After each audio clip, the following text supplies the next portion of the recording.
publicité a de moins en moins le droit de citer à Grenoble en application du nouveau règlement local de publicité intercommunale. Les derniers panneaux 4 par 3 devront avoir été enlevés en juin sous peine d'amende. En 2015, la nouvelle municipalité verte d'alors avait déjà fait disparaître 326 panneaux. Après le scandale de certains EHPAD, les seniors et leurs familles sont de plus en plus nombreux à vouloir se tourner vers un maintien à domicile le plus longtemps possible. C'est le cas à Bernin, dans ce logement collectif proche des services essentiels. Et puis, la magie des automates à Lançon-Vercors fête ses 40 ans. À cette occasion, le lieu s'offre une nouvelle scénographie avec une thématique musicale. Conçue dans les ateliers du musée, ce sont ainsi 350 personnages qui prennent vie sous les yeux émerveillés des visiteurs. Bonsoir à tous, ravi de vous retrouver dans ce JT du lundi 2 mai 2022, du lundi au vendredi à partir de 18h, l'essentiel de l'actualité du Grand Grenoble.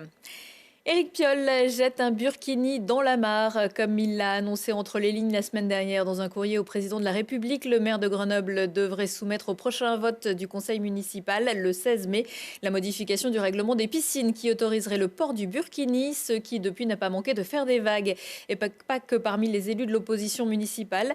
Pour Alain Carignon qui réclame un référendum sur cette question, Éric Piolle met Grenoble en marge de la République, alors que le maire emploie les mêmes arguments que les islamistes pour Émilie Chalas de LREM. Pour les élus Nouvelle Ère socialiste et apparentés, si cette délibération était adoptée, elle viendrait cautionner un symbole mis en avant par une, je cite, fraction politique et organisée dans un double objectif de prosélytisme et de domination vis-à-vis du corps des femmes. Enfin, sur les réseaux sociaux, Laurent Wauquiez, président d'Auvergne-Rhône-Alpes, menace, lui, de couper les subventions régionales à la ville. Grenoble qui couvre également les panneaux publicitaires. 7 ans après avoir déboulonné une bonne partie de la publicité en ville, les fameuses sucettes, la municipalité a décidé en cette année de Grenoble, capitale verte européenne, de jouer à fond la carte du règlement local de publicité intercommunale publié en février 2020 par la métro. La chasse aux panneaux est ouverte. Éléonore Pointeau.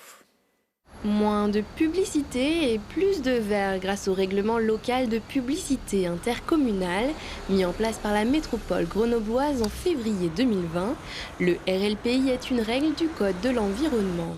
Elle régule la publicité dans les espaces intercommunaux. Après la suppression de 2000 m² de publicité, en 2015, la ville de Grenoble poursuit son combat. La publicité sur l'espace public est une agression, est une injonction à consommer. Et c'est contre ça que nous sommes en train de lutter quand on veut effectivement réduire cette place de la publicité sur l'espace public, en particulier pour les publics qui sont non avertis et qui en ont marre de voir des publicités pour de la lingerie, de l'alcool ou des voitures un peu partout sur l'espace public. Publicité près d'une école lumineuse sur un toit, elles sont retirées depuis le début de l'année 2022.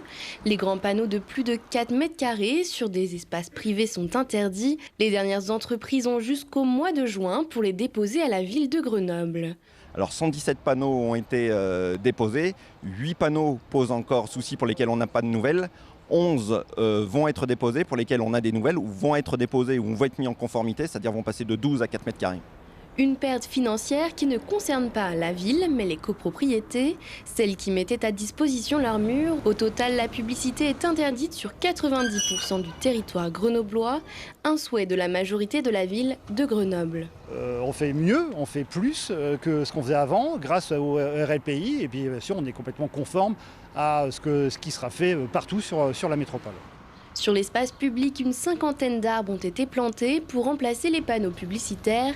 Des mobiliers d'affichage appelés Vox ont aussi été installés pour diffuser des informations culturelles, associatives et institutionnelles.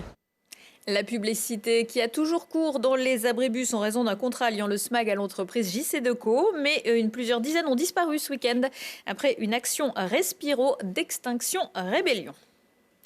Les accords entre ELV et la France Insoumise pour les élections législatives font les affaires d'Elisa Martin, qui sera la candidate de cette union sur la 3e circonscription de l'Isère, au détriment de l'écologiste Emmanuel Bodinier. La première adjointe d'Éric Piolle sera notamment opposée à la députée sortante Émilie Chalas.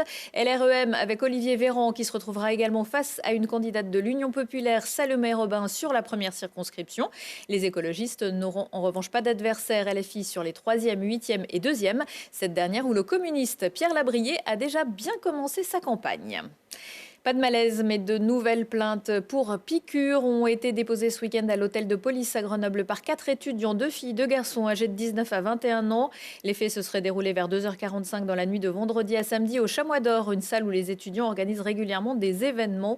Prévenus, les organisateurs ont fait sortir les 500 participants. Les auteurs des plaintes se sont très rapidement rendus au CHU pour faire des analyses. Cela porte à 18 le nombre de plaintes enregistrées à Grenoble sur des faits similaires. Un phénomène qui ne prend pas pour cible les seniors. En Isère, les plus de 65 ans représentent 18% de la population. Après les scandales révélés par le livre Les Fossoyeurs dans certains EHPAD, l'enjeu dans les prochaines années, c'est l'autonomie et les initiatives qui favorisent le maintien à domicile et le lien social. C'est ainsi qu'a pu ouvrir à l'automne dernier une résidence innovante pour seniors à Bernin. Charlotte Faulkner. Bonjour madame, bienvenue chez moi. C'est avec plaisir que je vous accueille dans mon appartement. Raymond, de 85 ans, habite dans cet appartement de 55 mètres carrés depuis la fin du mois d'octobre 2021. Ici, elle en a fait son nid douillet, elle a pu installer ses meubles, ses objets, trouver ses nouveaux repères après avoir vendu sa maison, mais surtout, elle a pu garder son autonomie. Cette autonomie, ça c'est ma grosse satisfaction. Parce que j'avais l'impression, ma fille venait tous les samedis après son travail. Non, ça me pesait énormément. Alors là, j'apprécie tout ça. Comme Raymond, ils sont plusieurs à vivre dans cette nouvelle résidence située en centre-ville de Bernin. Au total, 14 logements autonomes allant du T2 au T3. L'avantage de cette résidence, commerce, médecins, infirmiers ou kinés sont au rez-de-chaussée, voire même sur le même palier que certains appartements. Un cadre de vie qui a su séduire ces nouveaux résidents. Ça a été vraiment une agréable découverte de trouver ces logements spacieux, confortable. Je pense que c'est très bien d'avoir notre autonomie avec l'âge qu'on a et peut-être éventuellement après aller dans les EHPAD.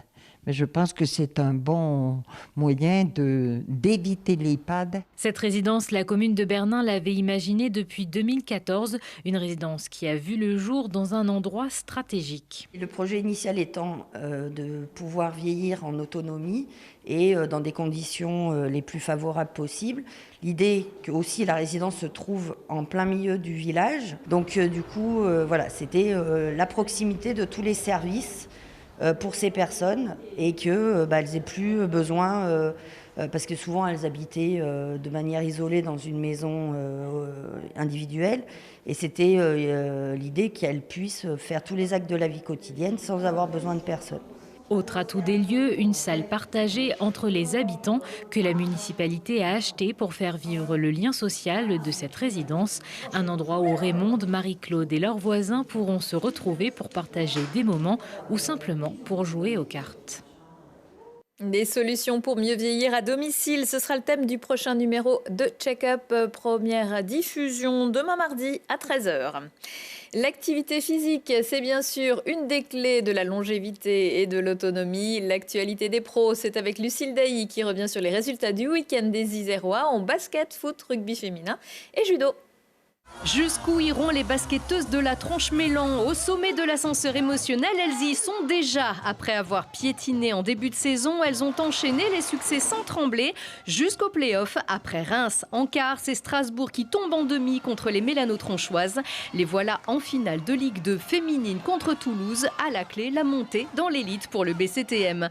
Un petit but contre un autre, score final, un petit point au classement et il manque encore un tout petit rien pour le grand soulagement. Et pour confirmer officiellement que le GF38 signe bien pour une saison supplémentaire en Ligue 2. En accrochant le nul face à Amiens au Stade des Alpes, les Grenoblois ont pris une option qui devrait leur éviter de retomber dans la zone rouge. Sauf grosse conjonction de malchance, ils devraient pouvoir se maintenir en Ligue 2. Il leur reste 2 matchs à jouer et ils espèrent garder leur dynamique malgré les blessures pour terminer la saison en forme. Pas de grand chelem pour Alexandra Chambon ni pour les autres joueuses de l'équipe de France passées par les Amazones du FC PSG. Les féminines du Coq sont tombées 12-24 face à l'Angleterre qui remporte les 6 nations avec un grand chelem. Alexandra aura joué les 5 matchs de ce tournoi, dont un à la maison au Stade des Alpes. Une grande carrière se dessine. Enfin, une grande première européenne pour Cédric Revol. Le judoka du Grésivaudan décroche le bronze à Sofia dans la catégorie des moins de 60 kilos. Appelé au dernier moment à la suite d'un forfait, battu en quart puis repêché, il s'est imposé au Golden Score face à un ancien champion du monde géorgien. Un joli bond en avant pour cet Isérois bientôt âgé de 28 ans, désormais licencié en région parisienne. Lucille Dailly d'Angers Sport reviendra sur le beau parcours du BCTM et se projettera sur la fin de la semaine avec du rugby adapté à suivre à 19h15 et 21h15. Ce n'est pas parce que les vacances sont terminées qu'on n'a plus le droit de s'amuser. Sur le plateau du Vercors, il existe un univers fantastique qui se laisse découvrir tous les jours de l'année, la magie des automates. À l'heure du métaverse et autres univers virtuels, le savoir-faire unique d'une famille de passionnés continue de séduire petits et grands. Laurie Baillet. Pour l'embêter un peu, on lui a trouvé le surnom d'Oreo. J'ai jamais compris pourquoi. Igloo enneigé, hameau du Père Noël, forêt enchantée, îlot pirate. C'est ici à Lens-en-Vercors que 350 automates se sont installés en 1982. Ils émerveillent et entraînent les 50 000 visiteurs annuels dans un monde onirique.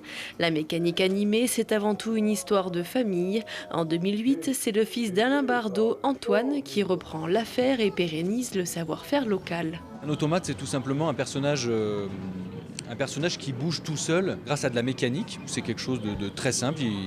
Il a de la mécanique, on le branche à un fil et puis il fait des mouvements qui sont cycliques. Toutes les créations que les gens peuvent découvrir ici sortent, on va dire, à 95% de nos ateliers. On va toucher la mécanique, on va toucher la couture, on va toucher la sculpture, on va toucher l'électricité. On n'est pas spécialiste dans tout ce qu'on fait, mais en tout cas, on s'amuse bien.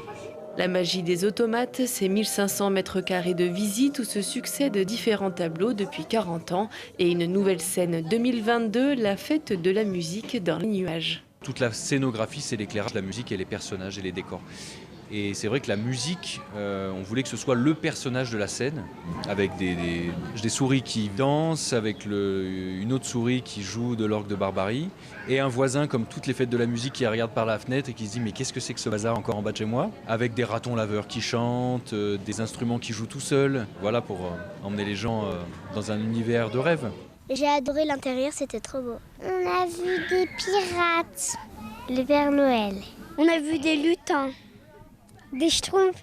Le crocodile. Et la visite se termine en extérieur avec un petit village de chalets pour découvrir le Vercors et ses métiers. Et la saga familiale n'est peut-être pas terminée. Antoine Bardot espère bien que ses enfants reprendront le flambeau. Retour de l'actu à 19h, 21h, 23h et en replay sur télégrenoble.net. Je vous souhaite à tous une excellente soirée.